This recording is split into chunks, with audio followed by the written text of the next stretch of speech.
Coucou la famille, c'est Lidl dans le focus pour Urban Bridge. C'est toi qui connais ma vie, c'est toi qui m'aides mes combats. Avec toi je ne...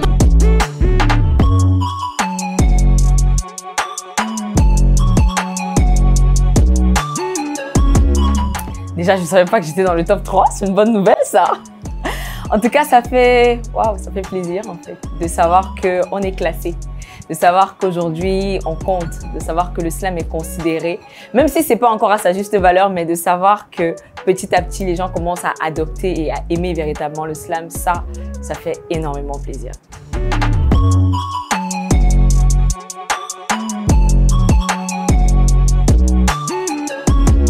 En essayant de travailler 2 fois plus. Parce qu'on sait que, bon voilà, déjà on pratique un art qui n'est pas nécessairement le plus populaire, ce qui fait que les défis sont d'abord au niveau de l'éducation même du public, avant même la démonstration en termes de potentiel, etc. Il y a d'abord une partie éducative qui est importante, ce qui fait qu'on travaille 2 fois plus pour dire aux gens, vous savez ce qu'on fait là, c'est ça qu'on appelle le slam. En fait, ça vient de là, etc. Et d'un autre côté, en tant que femme, bien évidemment, on connaît tous les préjugés qui pèsent sur les femmes artistes, sur les femmes de façon générale. Et on essaye simplement de, première chose, rester focus sur le travail, être fidèle à ses principes et ses valeurs et toujours donner le meilleur de soi.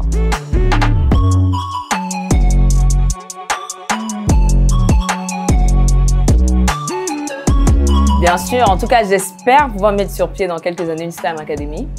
Et l'idée, ce sera d'avoir un lieu, un endroit où les gens pourront venir apprendre à s'exprimer. Pas seulement pour monter sur scène, parce que je me dis toutes les personnes qui apprennent à faire du slam ou à écrire n'ont pas nécessairement vocation à devenir slameur ou slameuse. Mais j'espère que cet endroit sera un endroit où les gens apprendront à écrire poétiquement, à prendre la parole en public, à avoir confiance en elles. Enfin, où les gens apprendront à avoir confiance en eux. L'idée, c'est vraiment créer un hub dans lequel les gens pourront se retrouver, tous les amoureux des lettres qui sont pour la plupart marginalisés, auraient un espace dans lequel ils pourraient librement s'exprimer.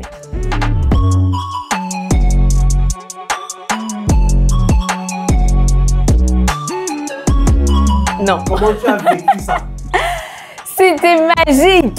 C'était énorme. Honnêtement, je crois que ça reste jusqu'à aujourd'hui l'un des plus beaux jours de ma vie. C'est-à-dire que quand je sais ce par quoi on est passé pour l'organisation de ce concert en termes de difficultés, d'abord pour l'organisation, le report à cause des émeutes à Paris, à un moment donné, j'étais un peu découragée pour être honnête.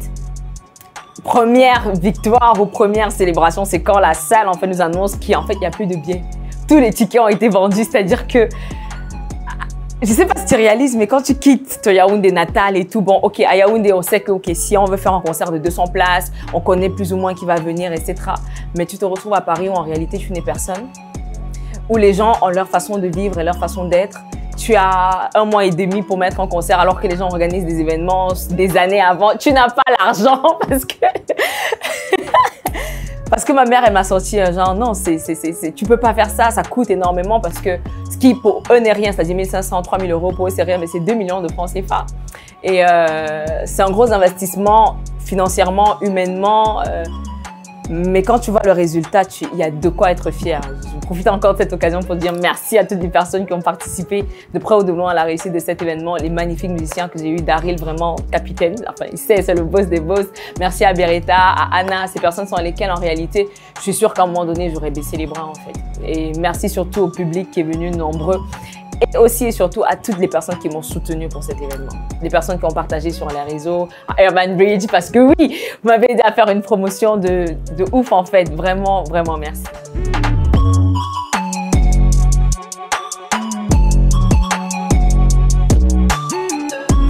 Vous avez combien?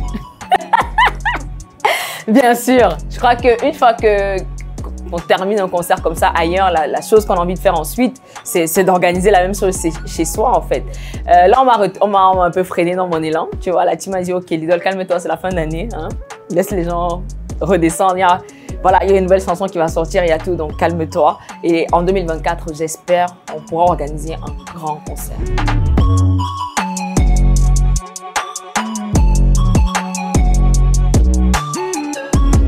J'ai eu l'idée de la série Slama Sutra, donc l'art de faire l'amour aux mots. Sauf que, comme j'ai pas été là pendant longtemps, ce qui fait que les tournages, j'avais pas forcément la même équipe à Paris. Mais j'espère en tout cas pouvoir revoir le format parce que j'ai eu plein d'idées aussi, voir comment est-ce qu'on peut remettre ça sur pied, bien sûr, en intégrant plein de belles surprises.